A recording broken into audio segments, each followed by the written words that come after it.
You talked about your comparison of your renewable standard in Michigan to Ohio's. Yeah. Ohio included advanced nuclear power in Right. it. Did yours? No, ours was a traditional renewable energy standard, and so that's why 10% by 2015.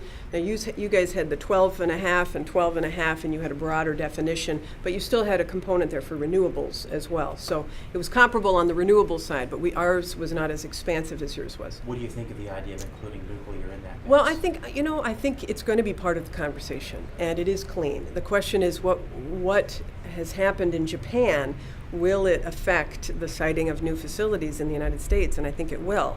If you have a broad standard that gets you, for example, the president has called for 80% by 2035 with a broad definition. So if nuclear doesn't fill up as much of it as many would want it to, then others will fill up that. And so I think having a broad enough definition to see what happens and where the technology goes and where the regulation goes and where the acceptance is a smart move. How many states do have renewable energy portfolio standards? 30. Is it 30? 29. 29. Right, 29 in Washington, D.C. But here's the kicker, is that it's a patchwork, right? So every state's different.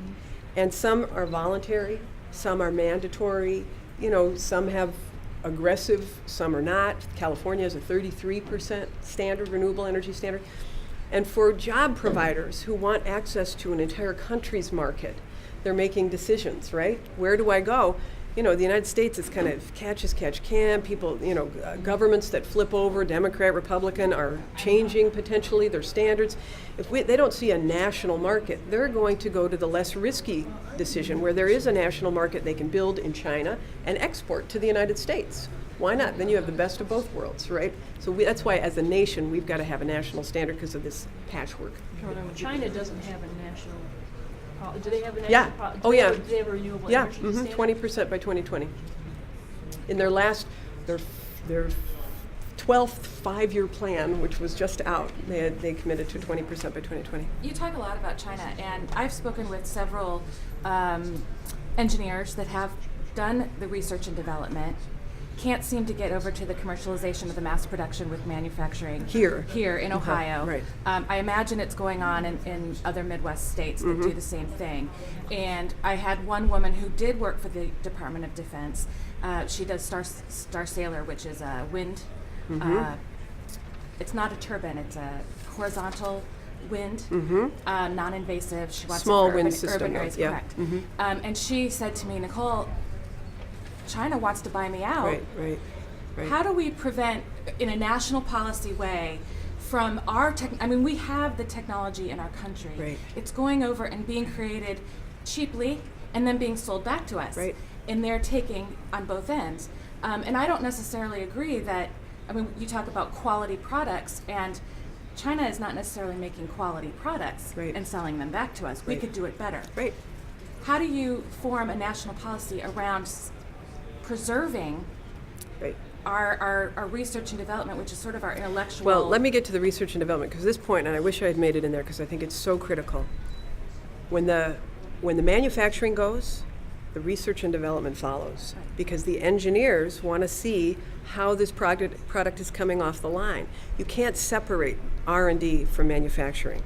And so for those who think that, we're losing this low skill manufacturing stuff, but we'll keep the R&D, it's not going to happen. You ask any business owner and they'll say, we've got to have the R&D near the manufacturing. So this is why it's another argument on the pile for why we have to have national policy here that keeps and provides the means for those who want to take technology to scale to have access to capital at a low interest rate. Why can't we have a national renewable energy bank that allows for renewable energy companies to have a low interest loan that is given on a timely basis and not having to have them wait for 18 months because speed to market is so critical. We have here Third Frontier, which gives out grants for that type of thing, which has been successful.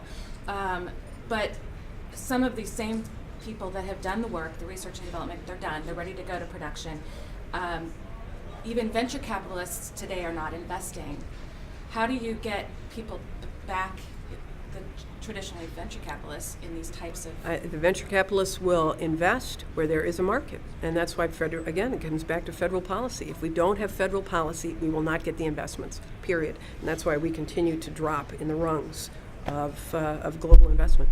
Governor, what would you say are the three biggest hurdles to getting this national policy, since you said, every president since JFK's talked about it? Right. I think one is that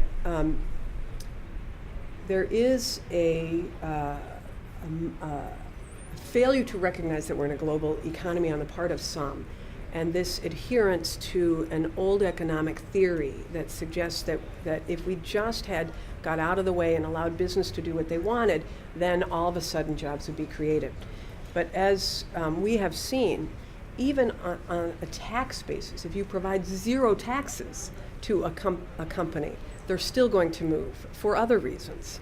So the question is for us as a nation that we need to get our arms around the fact that other countries are competing to win, and we have to have national policy that creates these manufacturing jobs in America. So one is, I'd say, I'm sorry to go on so long, but I think that adherence to an old economic theory is hampering our ability to convince many who still believe in this sort of hands-off kind of policy. Second is the fear that moving to renewables will increase prices. And while new technology is more expensive, there is no doubt about it, but as you invest and take it to scale, that technology becomes less expensive. And I would just again point to Michigan's experience in our renewable energy standard did not change the price of electricity in Michigan at all. So that I think that those are the two biggest challenges, the fear of high cost and the adherence to an old economic theory that is not applicable in a global economy. Is there any indication that Michigan is going to repeal its renewable energy standards or undo the work that you? We have not heard that they intend to do that. In fact, the utilities, I think, would be up in arms about it, because we were partners with the utilities, and especially on energy efficiency, we decoupled energy use from paying the utilities. So in other words, now they are rewarded for more energy efficiency rather than more energy usage. And I think they would object, because they're now really invested in this energy optimization plan. One last question. You mentioned the Michigan Economic Development Corporation Yes. out there. Ohio is looking at going the private nonprofit route as well now.